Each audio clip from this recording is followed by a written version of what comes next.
자, 우리는 어제 예배에 대해서 말씀을 드렸어요.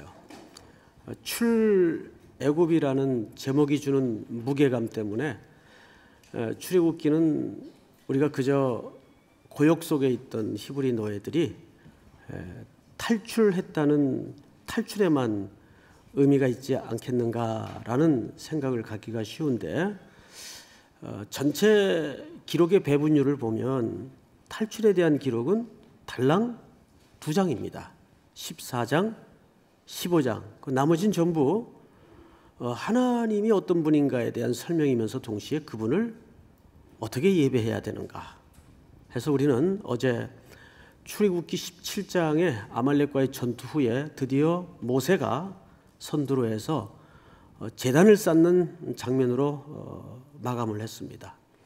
그러니까 결국 출애굽의 목적은 출애굽 자체가 목적이 아니고 하나님을 예배하고 경배하며 또 우리 성도들이 어떻게 살아야 되는가에 대한 설명을 이제 오늘 이어서 하기를 원합니다. 자, 우선 오늘 본문을 좀 보시면 이렇게 돼 있어요. 셋째 날 아침에 우레와 번개와 빽빽한 구름이 산 위에 있고, 16절이죠. 나팔 소리가 크게 들리니 진중의 모든 백성이 다 떨더라, 이렇게 돼 있어요. 자, 여러분, 백성들이 지금 산기슭에 도착해서 시내산에 도착을 했죠. 도착해서 지금 떨고 있어요. 두 가지 이유 때문입니다. 하나는 본 것이고 하나는 들은 것 때문에. 뭘 봤습니까?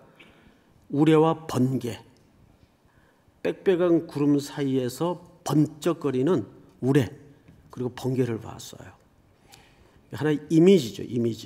이미지를 봤어요. 그리고 하나는 큰, 점점 강하게 강렬하게 들려오는 나팔 소리를 듣게 된 겁니다.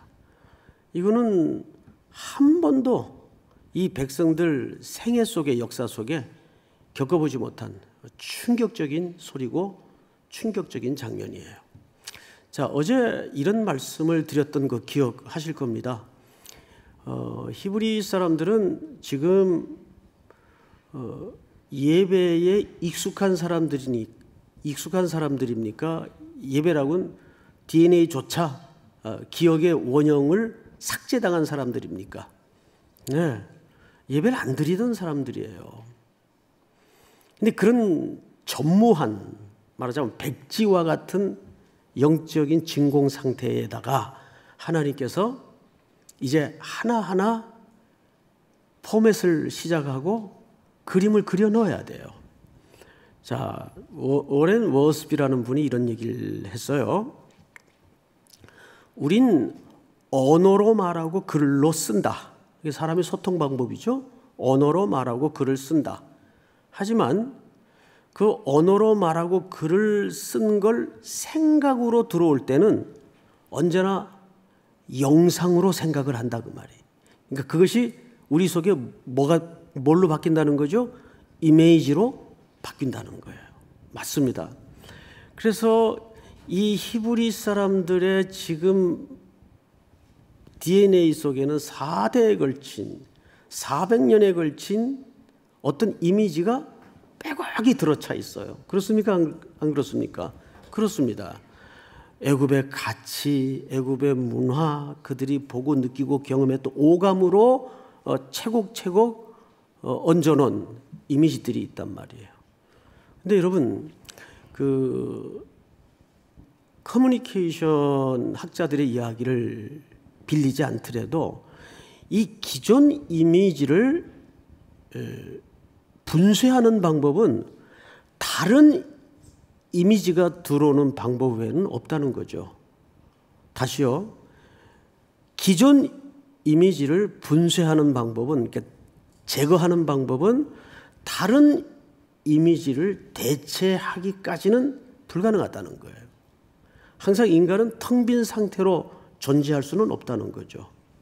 그래서 지금 하나님께서 무슨 방법을 쓰냐 하면, 이 애굽화되어 있는 철저히 애굽의 신관, 세계관, 가치관으로 이렇게 버무려져 있는 이 히브리 노예들에게, 그리고 하나님에 대한 이해도 없고 인식도 없고 예배 드린 것조차 언제인지 기억의 원형 자체를 삭제당한 이들에게 지금 첫 작업을 시작하는 거예요. 이게 얼마나 어렵겠어요. 그래서 이제 하나님께서 이들에게 다른 이미지 작업을 하는 거예요. 우리 영상 하나를 좀 볼까요? 아주 유명한 영상인데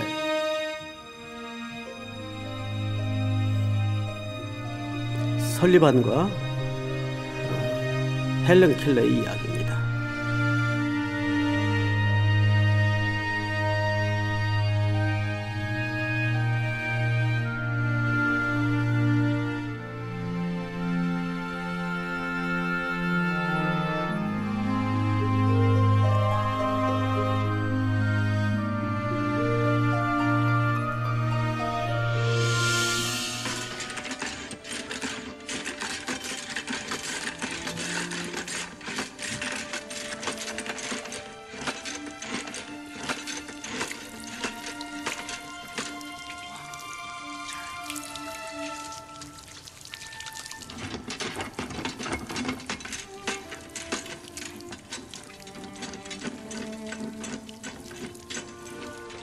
흐르는 물의 이미지를 처음 경험하는 장면이죠.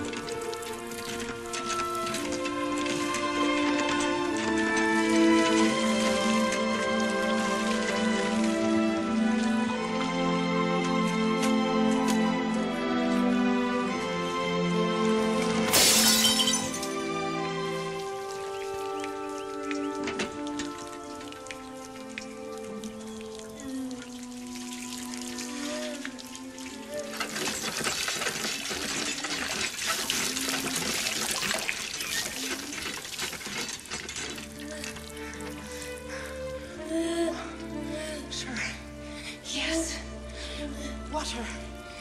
It has a name.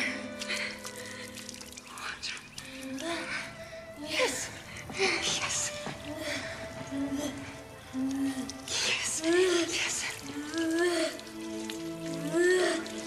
Yes. Yes. Water. Yes. Pump.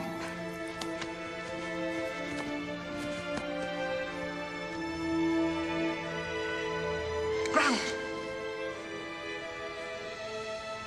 Yes.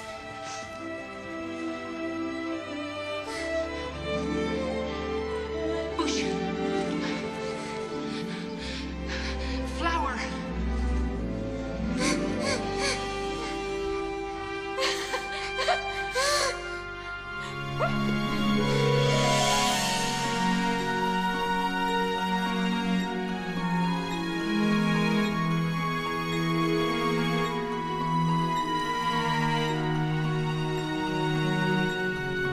예, 여기까지만. 이건 스포가 아닙니다. 누구나 잘 알고 있는 내용이니까. 이 장면 아주 유명한 장면이죠. 이런 물이라는 단어를 알기 전에 물의 느낌을 처음 겪고 그것이 새겨지기까지 7년이 걸려요. 보지도 못하고 듣지도 못하고 말하지도 못하는 삼중고의 소녀에게 일어난 기적의 시작이었습니다. 근데 제가 이 영화를 보면서 느끼는 게 뭐냐면 설리반이 만약에 정상적인 사람이었다면 이 교육과정이 가능했을까? 그건 의문이에요. 사실 설리반도 5살까지는 보스턴 어느 정신병동의 지하 감옥이 아니라 지하 1인실 병동에 가두어져 있었어요. 그리고 그에게 내린 의사들의 평가는 치료불능, 난폭하고 공격적이고 그도 질병이 있었죠. 점점 시력을 잃어가다가 결국은 이 병동에서 한 수녀 간호사를 만나게 됩니다. 그리고 그 간호사가 183일을 이 치료 불능의 판정을 받은 소녀를 가르치게 돼요. 그리고 간호를 정성껏 하는데 183일 동안 매일 똑같이 빠뜨리지 않았던 문장 하나가 있어요.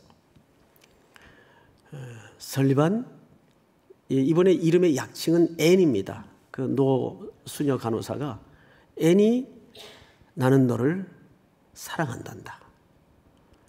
그 183일에 쏟아부은 사랑이 한 사람의 운명의 기적을 가져다 주죠. 그리고 그는 공식적으로 명학교에 들어가서 그런 아주 사물만 분간할 수 있는 약시예요. 아주 지독한 약시입니다. 거기서 수석으로 졸업을 하고 21살에 바로 이 아까 그 삼중고를 겪고 있던 헬렌 켈러라는 소녀를 만나게 되죠. 나와 똑같은 아이. 여러분, 하나님께서 우리를 기르시고 가르치는 방법도 굉장히 유사하다는 생각을 가졌어요. 제가 이 장면을 이렇게 쭉 성경을 읽다가 바로 이 영화 기억이 났어요. 하나님은 예배의 기억과 원형조차 삭제당한 이 히브리 노예들에게 제일 먼저 한 작업이 뭐죠? 이미지 작업이에요. 이런 이미지 작업이 우선되지 않으면 그들 속에 400년 동안 거의 DNA화 되다시피 한 그런 애굽의 가치관들이 대체될 수가 없는 겁니다. 그래서 이들은 그 시내산 기슬 아래서 두 가지를 듣고 목도하게 되는 거죠. 그런데 조금 더 읽어보십시다. 이 우레소리와 번개 그리고 그가 들은 나팔 소리는 이 백성들이 다 목도하고 들었던 소리입니다. 그래서 그 결과는 떨었다라고 돼 있어요. 떨었다. 여기까지가 팩트의 기록이에요. 그런데 17절을 보시면 모세가 이제 하나님을 맞으려고 백성들을 거느리고 진에서 나옵니다.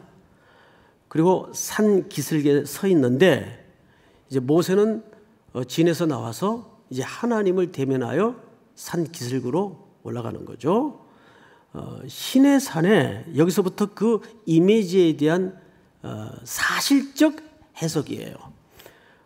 18절 신의 산에 연기가 자욱하니 여호와께서 불 가운데서 거기 강림하심이라. 자, 앞을 잠깐 보실까요? 실체를 확인해 보니까 이런 거예요. 백성들이 산 기슭에서 본 거는 빽빽한 구름 사이에 천둥이 치고 번개가 치는 걸 본 거예요. 그건 백성들이 본 이미지예요. 그런데 모세가 실제 백성들보다는 조금 더 하나님께 다가가서 확인한 결과 그거는 하나님의 임재의 상징이었던 불 가운데 하나님이 임재하신 것을 모세는 경험하게 됩니다. 하나님이 불 가운데 임재한 것을 모세는 확인하게 되었지만 백성들은 그것을 산 기슭 아래서 뭘로 봤죠? 번개가 치고 우레소리가 들리는 것으로 봤어요. 자, 그리고 또 다음 절을 볼까요? 19절 한번 같이 읽읍시다. 시작. 나팔 소리가 점점 꺼질 때 모세가 말한즉 하나님이 음성으로 대답하시더라. 네, 여기 보시면 이들이 들었던 소리는 나팔 소리였는데 모세가 다가가 보니까 이것은 누구의 음성이었어요? 예, 이게 문법적으로 그 얘기입니다. 모세가 말한즉 하나님이 음성으로 대답하시더라. 여러분, 이제 앞을 보십시다. 그러니까 이런 거죠. 백성들이 목도한 이미지와 모세가 조금 더 다가가서 확인한 실체는 같습니까? 다릅니까? 달라요. 간격과 뭐가 있는 거예요? 차이가 있는 거예요. 백성들은 산기슭 아래서 제3선쯤, 이건 지난주 우리 금요 영성 집회 때 제가 설명을 드렸던 내용 중에 하나인데 제일 아래 산 기슭에서 바라본 것은 번개가 번떡이고 나팔 소리를 들은 거예요. 이건 백성들이 확인한 이미지예요. 그런데 그 백성 중에 진에서 모세가 나와 하나님께 조금 더 가까이 다가가서 확인한 그들이 봤던 이미지는 실체가 불 가운데 하나님이 임재하셨고 또 그들이 들었던 그 나팔 소리는 사실상 누구의 음성이었습니까? 하나님의 음성이었다는 거죠. 자, 여러분, 이거를 통해서 우리가 뭘 깨달아야 되냐 하면 질문합니다. 그러면 이 백성들은 하나님을 만난 겁니까? 못 만난 겁니까? 새벽 때 자꾸 뭐 물어볼까? 다시요. 만난 겁니까? 못 만난 겁니까? 만난 거죠. 만났지만 그 이미지를 통해서 어떻게 만난 거예요? 확실치 않게, 모호하게 만난 거예요. 하지만 분명한 것은 만난 겁니까? 못 만난 겁니까? 만난 겁니다. 자, 그런데 이것을 히브리 노예들의 입장에서 한번 그 충격적인 경험을 생각해 보라고요. 그들이 지금 쩌들게 머릿속에 이성 속에 가치관 속에 빼곡히 들어차 있는 것은 어디의 이미지예요? 애굽의 이미지예요. 그런데 그날 시내산 기슭에서 만난 것은 한 번도 경험하지 못한 경이로운 이미지였어요. 순식간에 뭘로 대체된 겁니까? 이 이미지로 기존 4대에 걸친 이미지가 대체가 돼버린 거예요. 자, 이걸 오늘 제가 여러분들에게 왜 그렇게 여러 과정의 설명을 통해서 말씀을 드릴까요? 우리가 처음부터 하나님을 선명하게 만날 수 있거나 만나는 사람은 그렇게 많지 않아요. 다 이게 뭘까? 뭔가 이렇게 신비하게 모호하게 끌림을 따라서 이렇게 만나는 수가 허다합니다. 하나님은 우리에게 그런 식으로 우리를 설득하고 이끌어갔어요. 마치 아까 그 영상에서 그 삼중고를 겪고 있던 소녀가 7년 만에 그 펌프에서 흘러내리는 물의 느낌을 통해서, 감각을 통해서 물이라는 걸 알고 그 물이 워터라는 단어를, 이름을 갖고 있다는 걸 알게 됩니다. 또 꽃을 만지면서 이것이 이름을 갖고 있다는 것을 느끼게 돼요. 잔디를 밟아보면서 그것이 이름을 갖고 있다는 걸 느끼게 돼요. 경험하게 되는 거죠. 이런 경험이, 원초적 경험이 그의 그 이후에 어마어마한 세계로 나아가는 기적의 동기가 된 것처럼, 즉 하나님께서는 이 산기슭 아래다가 이 백성들을 불러 모아놓고 이들이 하나님을 배워가고 하나님을 알아가는데 뭘 먼저 사용하신 거예요? 이미지를 사용하신 거예요. 그러고 나서 두 번째 질문입니다. 잘 생각하셔야 돼요. 성경을 보지 말고 저를 보고 대답하세요. 성막을 짓는 것을 먼저 설명하셨나요? 율법을 먼저 설명하셨나요? 자, 성막은 뭐 하는데 쓰여지는 공간입니까? 예배 드리는데 쓰여지는 공간이에요. 처소죠. 그러면 이 성막 짓는 걸 먼저 말씀하셨어요? 아니면 그 안에 어떻게 예배를 드리는가에 대한 내용을 담은 십계명을 먼저 말씀하셨어요? 십계명을 먼저 말씀하셨어요. 자, 그러면 십계명이 무슨 문장으로 시작해서 무슨 문장으로 끝이 나는지를 히브리 어순을 따라 설명을 드리면 이렇게 되어 있습니다. 그냥 들어보시기 바랍니다. 십계명은 히브리 말로 이렇게 시작이 돼요. 키 아니 아도나이 엘로 헤카. 무슨 말씀인지 잘 모르시겠죠. 이런 말입니다. 내가 너희들의 하나님이다, 그 뜻이에요. 그러면 마지막 문장은 뭘로 끝나느냐? 베콜 아쉐르 레카. 이 말은 무슨 뜻인가 하면 내 이웃의 모든 것을, 그 뜻입니다. 그러니까 놀랍게도 십계명은 크게 두 부분으로 나눠져 있는데 20장부터 24장까지 처음에는 뼈대에 해당하는 말하자면 10계명이에요. 그리고 24장 나머지까지는 그 십계명에 대한 시시콜콜한 해설과 설명들입니다. 그런데 놀랍게도 첫 문장은 내가 너희들의 하나님이다. 그리고 마지막 마무리 문장은 내 이웃의 모든 것을, 이렇게 문장이 끝납니다. 히브리 문법을 쭉 따라가 보면, 자, 이건 뭘 설명할까요? 이것은 순서의 의미일 뿐이지 하나님을 위한 것이나 이웃을 위한 것이나 가치적인 측면에서는 같은 레벨로 놓고 있다는 뜻이에요. 그러면 이게 뭐가 될까요? 지금 그러고 나서 성막을 설명하셨다고요. 나머지 장은. 그 성막은 뭐 하는 공간이라고요? 예배.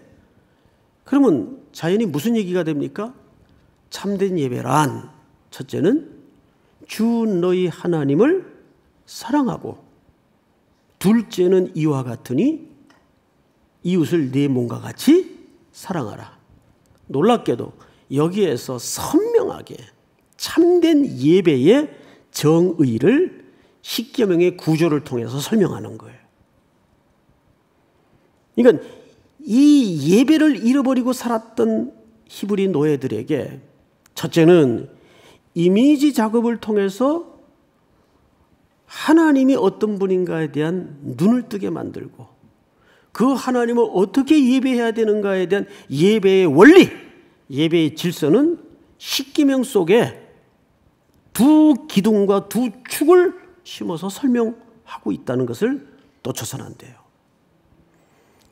그래서 로마서 12장에 보면 그러므로 너희 몸을 하나님의 거룩한 산 제사로 드리라. 우리 몸을 제사로 드리라는 거예요. 이것은 뭐죠? 삶의 문제를 강조하는 거예요. 그래서 산 제사라고 얘기합니다. 구약은 죽은 제사를, 제물을 잡아 죽여서 죽은 제사를 드렸지만 이제는 더 이상 그런 죽은 제물을 잡아 죽여드리는 제사는 의미가 없고,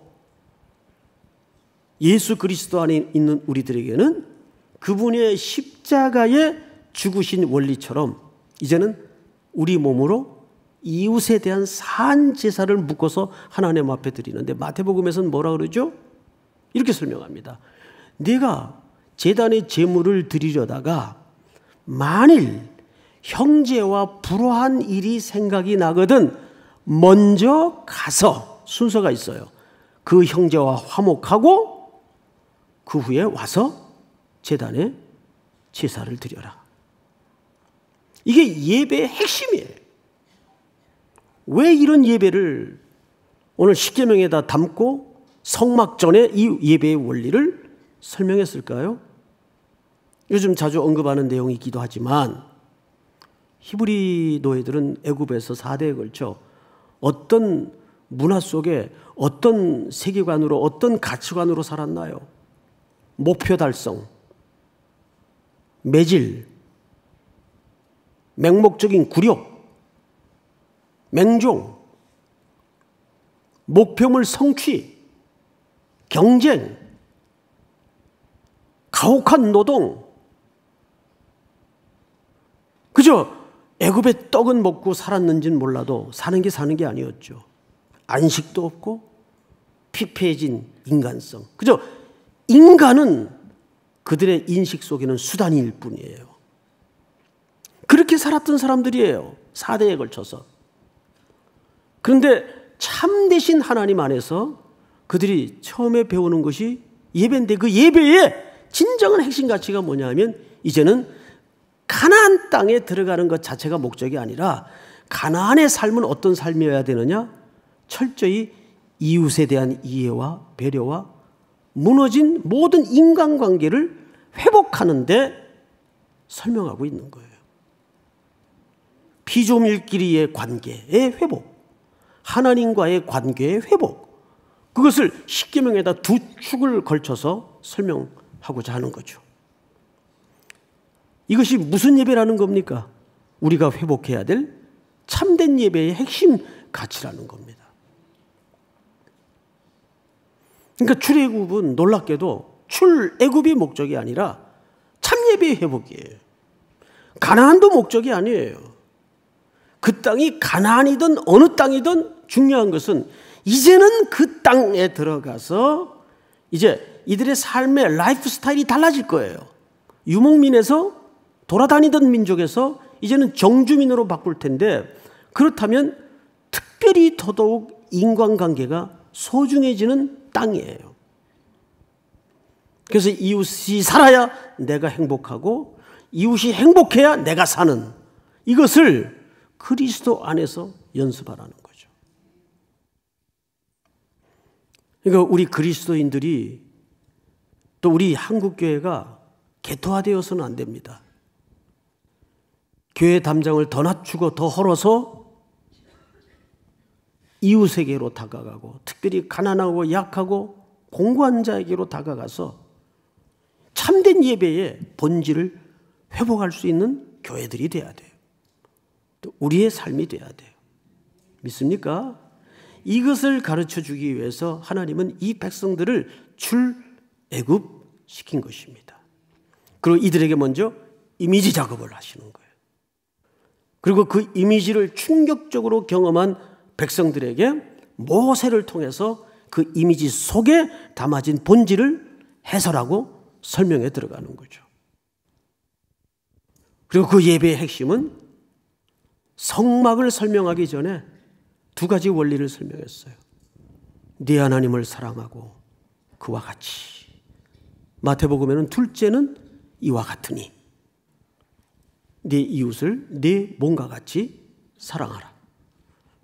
이것이 가나안 땅을 향하고 있는 백성들에게 주어지는 삶의 과제고, 오늘 이 시대에 애굽의 문명 세계와 방불한 시대 속에 가치관 속에 살아가는 우리 모두에게 주어지는 중요한 명제입니다. 이 참된 예배의 회복이, 그리고 이것이 어디로 흘러가야 될까요? 그 설리반 선생님이 받았던 한 수녀로부터의 183일간의 사랑이 헬렌 켈러로 흘러가서 위대한 사랑의 역사를 써내려가고 있지 않습니까? 우리가 만났던 하나님, 까막눈이었던 우리들에게 눈을 만들어 주시고 볼 수 있는 감각을 열어주셔서 창조주 하나님을 우리 피조물이 대면할 수 있는 은혜를 겪게 하시고, 그런데 아직도 땅끝에는, 세상 끝에는 이 기억과 경험을 삭제당한 채 살아가는 피폐해지고 공고한 현장이 너무나 많다는 거죠. 선교는 바로 그 예배의 회복, 그 땅끝의 예배의 회복을 위해서 우리가 그 감격을 먼저 회복하고 떠나는 길입니다. 오늘 그런 의미에서 우리는 특별히 오늘 새벽 기도할 때 두 가지를 기도했으면 좋겠어요. 첫째는 국내 선교를 위해서, 오늘은 국내 선교를 위해서만 기도합시다. 영동 선교와 제주 선교를 위해서, 그리고 두 번째는 금요 집회를 위해서 기도해 주십시오. 우리 찬양을 하나 하고 기도를 좀 하겠습니다. 아무도 예배하지 않는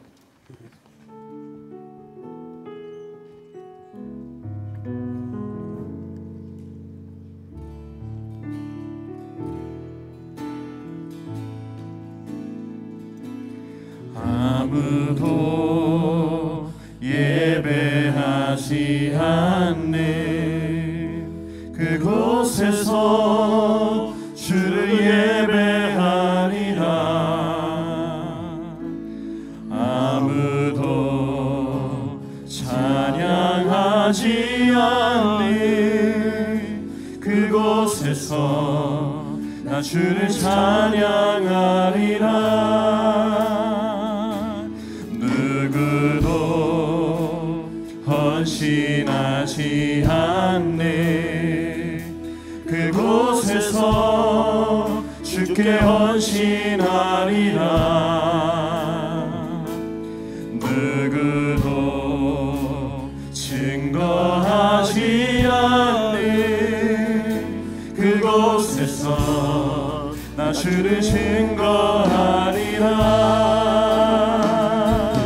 내가 밟는 모든 땅 주를 예배하게 하소서. 주를 예배하게 하소서.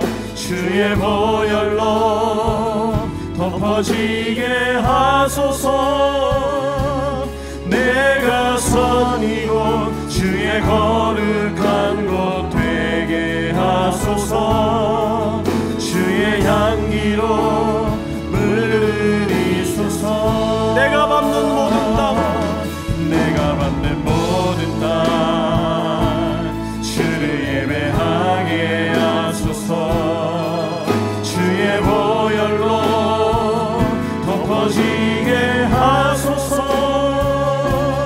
내가 선 이곳 주의 거룩한 곳 되게 하소서. 주의 향기로 물들이소서. 우리 다시 한번 내가 밟는 모든 땅, 우리 오른손을 들고 찬양합니다. 모든 땅 주를 예배하게 하소서. 주의 보혈로 덮어지게 하소서. 내가 선 이곳 주의 거룩한 곳 되게 하소서. 주의 향기로 물들이소서. 우리 그대로 한번 눈을 감으십시다. 제주 땅, 온갖 토속 종교와 우상으로 뒤덮인 땅입니다. 영동 역시 마찬가지입니다. 특별히 영동 선교는 금년에 새로 본부 교회를 옮겨 이루어지는 선교이기 때문에 첫 이미지가 아주 중요합니다. 그 땅에 우리 성도들이 밟는 곳마다 잃어버렸던, 삭제당했던 예배의 원형이 기억되고 회복되는 기적을 보게 하여 주시옵소서. 먼저 내 안에서 그 예배가 회복되게 하여 주시옵소서. 또 오늘 금요 집회를 위해서 또 여러분들이 하나님 앞에 가지고 나오는 모든 제목들을 놓고 또 기도가 필요한 분들, 도움이 필요한 분들은 앞으로 나오셔서 함께 도움을 청하시기 바랍니다. 우리 한번 주여 부른 다음에 소리내어 통성으로 기도합니다. 주여! 사랑하시는 아버지 하나님 감사합니다. 오늘도 이 땅에 하나님의 잃어버렸던 예배가 회복되는 모든 기억